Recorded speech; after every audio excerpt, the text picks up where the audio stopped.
नमस्कार शेतकरी बांधवांनो, तुम्हाला कर्जमाफी बद्दल सर्व शेतकरी बांधवांसाठी आज एक आनंदाची बातमी आहे। तर आता या जिल्ह्यात कर्जमाफी जाहीर, तर किती निधी मंजूर झालेला आहे, तो कोणकोणत्या शेतकऱ्यांच्या खात्यामध्ये पैसे जमा होण्यास सुरुवात झालेली आहे, या संदर्भात आजच्या व्हिडिओमध्ये माहिती पाहणार आहे। तर व्हिडिओला स्किप न करता शेवटपर्यंत बघा। सर्वप्रथम आपण जे काही मोबाईलची जे काही स्क्रीन आहे इथं सुरू करून घेऊया। तर यामध्ये आपण पाहणार आहे जी की कर्जमाफी किती मंजूर झालेली आहे, तर कोणकोणते जिल्हे यामध्ये पात्र ठरलेले आहेत याबद्दल माहिती आपण इथं पाहणार आहे।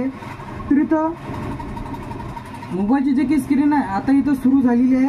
तर यामध्ये सर्वप्रथम पुणे जे की इथं 50 कोटी रुपये अर्ज इथं चालू आहे आणि मंजूर सुद्धा झालेले आहेत। तर आता जी की कर्जमाफी आहे ती इथं पुण्यामध्ये सुरू झालेली आहे। त्यानंतर इथं नागपूरमध्ये 30 कोटी रुपये जे काही मंजूर झालेले आहे, त्यानंतर वाटप सुद्धा सुरू झालेले आहे। हे कर्जमाफीबद्दल ही अपडेट आहे लेटेस्ट। त्यानंतर ठाणेमध्ये जे आहे 40 कोटी अर्ज इथं चालू आहे। त्यानंतर इथं नाशिकमध्ये 35 कोटी अर्ज मंजूर झालेले आहे। तर इथं जे काही तुम्हाला इथं अमाऊंट दाखवत आहे ती अमाऊंट इथं शेतकऱ्यांची कर्जमाफी इथं झालेली आहे।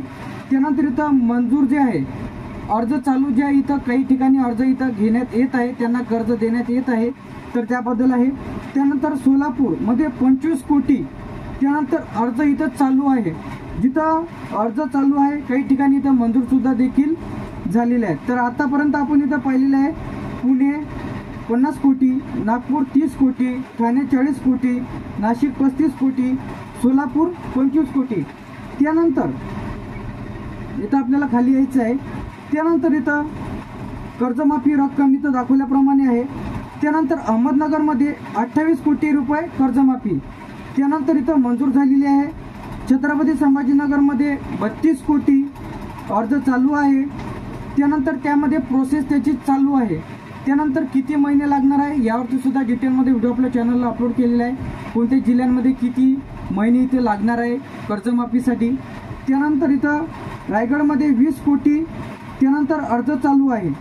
त्यानंतर इथं सातारामध्ये 22 कोटी आहे, त्यानंतर इथं मंजूर झालेलं आहे। त्यानंतर इथं कोल्हापूर आहे, कोल्हापूरमध्ये जे काही इथं तुम्हाला दाखवल्याप्रमाणे 30 कोटी आहे, अर्ज इथं चालू आहे। त्यानंतर इथं सांगलीमध्ये 24 कोटी आहे, मंजूर सुद्धा झालेले आहे। तर इथं आतापर्यंत आपण अहमदनगरमध्ये 28 कोटी, छत्रपती संभाजीनगरमध्ये 32 कोटी, रायगडमध्ये 20 कोटी, सातारामध्ये 22 कोटी, कोल्हापूरमध्ये 30 कोटी, सांगलीमध्ये 24 कोटी कर्जमाफी रक्कम आहे। त्यानंतर मंजुरी स्थिती काय आहे काय नाही ते तुम्हाला सांगण्यात आलेले आहे। त्यानंतर इथं लातूरमध्ये जे आहे 26 कोटी जे की अर्ज इथं चालू आहे। त्यानंतर भंडाऱ्यामध्ये जे 18 कोटी इथं सुद्धा अर्ज मंजूर झालेले आहे। तर इथं दाखवल्याप्रमाणे तुम्ही इथून चेक करून घ्या। त्यानंतर चंद्रपूर जे की 20 कोटी अर्ज इथं चालू आहे। त्यानंतर गडचिरोली यामध्ये 15 कोटी अर्ज ज्या इथं मंजूर झालेले आहे।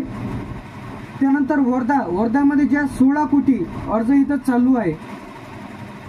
अमरावती 28 कोटी इथं जी काही कर्जमाफी जाहीर झालेली आहे 28 कोटी। त्यानंतर यवतमाळ यामध्ये जे आहे 18 कोटी अर्ज चालू आहे। नांदेड जिल्हा 20 कोटी। तर इथं लातूर, भंडारा, चंद्रपूर, गडचिरोली, वर्धा, अमरावती, यवतमाळ, नांदेड, त्यानंतर जळगावमध्ये जे आहे 22 कोटी, धुळेमध्ये 19 कोटी। तर जळगावमध्ये जे आहे अर्ज चालू आहे, धुळेमध्ये जे आहे तिथं तुम्हाला 19 कोटी मंजूर झालेले आहे। नंदुरबारमध्ये 15 कोटी आहे, अर्ज चालू आहे। त्यानंतर इथं जळगावमध्ये 25 कोटी आहे, मंजूर झालेले आहे। त्यानंतर सातारामध्ये 22 कोटी आहे, इथं अर्ज चालू आहे। त्यानंतर इथं जे काही खाली दाखवल्याप्रमाणे रक्कम ज्या इथं जे काही कर्जमाफी रक्कम अंदाजे सांगलीमध्ये 24 कोटी मंजूर, कोल्हापूरमध्ये 30 कोटी अर्ज चालू आहे, रत्नागिरीमध्ये 18 कोटी अर्ज मंजूर, त्यानंतर सिंधुदुर्गमध्ये 22 कोटी कर्जमाफी रक्कम त्यानंतर अर्ज चालू आहे, मुंबईमध्ये 60 कोटी मंजूर आहे। त्यानंतर इथं ठाणेमध्ये 40 कोटी अर्ज चालू आहे। त्यानंतर पालघरमध्ये जे आहे 20 कोटी मंजूर आहे। त्यानंतर रायगडमध्ये 20 कोटी अर्ज चालू आहे। नवी मुंबईमध्ये 35 कोटी मंजूर, जी की रक्कम दाखवल्याप्रमाणे अकोलामध्ये 18 कोटी अर्ज चालू आहे, बुलढाण्यामध्ये 17 कोटी, मंजूर आहे, यवतमाळमध्ये 20 कोटी अर्ज चालू आहे, हिंगोलीमध्ये 14 कोटी, परभणीमध्ये 25 कोटी इथं मंजूर आहे आणि अर्ज चालू आहे, जालन्यामध्ये जे की दाखवल्याप्रमाणे 22 कोटी, बीडमध्ये 28 कोटी. तर अशा वेगवेगळ्या जिल्ह्यांमध्ये वेगवेगळे भरपाईची रक्कम इथं सुरू आहे. त्याचप्रमाणे आता जी की कर्जमाफीबद्दल ही अपडेट होती. तर आता जी की तुम्हाला दाखवल्याप्रमाणे जी की कोणत्या जिल्ह्यांमध्ये 14 कोटी आहे, कोणत्या जिल्ह्यांमध्ये 17 कोटी रुपयाची जी काही कर्जमाफी ते जाहीर झालेली आहे. तर काही जिल्ह्यांमध्ये अर्जसुद्धा सुरू झालेले आहेत, काही जणांचे अर्ज मंजूरसुद्धा झालेले आहेत. तर या संदर्भात तुमची कर्जमाफी किती आहे व तुमची कर्जमाफी झाली की नाही कमेंट बॉक्समध्ये नक्की सांगा. तर अशाच प्रकारचे अपडेट्स आणि नवीन व्हिडिओज पाहण्यासाठी तर आपल्या फ्युचर इन्फॉर्मेशन टेक यूट्यूब चॅनलला सबस्क्राईब करून ठेवा. थँक्यू.